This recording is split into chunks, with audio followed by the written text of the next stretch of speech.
my name is Ayush Marale and I am studying in Pimpri-Chinchwad Polytechnic, third year of Diploma in Computer Engineering, and I am in a 3 days readiness program, personality readiness program, and our mentor is Tushar sir.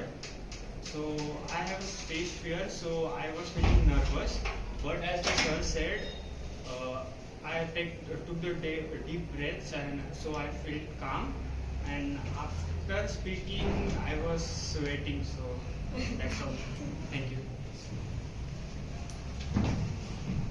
Good morning, I am Zikra Pathan and I'm from Pimpri-Chinchwad Polytechnic and I'm a third year student of computer engineering.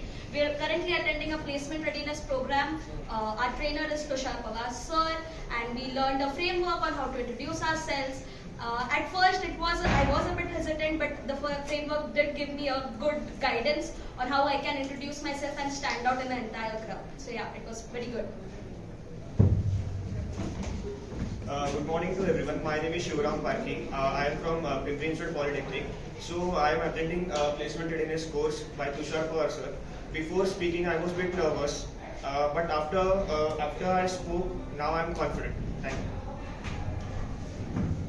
Good morning. My name is Patil. I am a student at Pimpri-Chinchwad Polytechnic, final year student. Today we are attending a training placement program by our mentor Tushar sir. At first, I was not waiting for my chance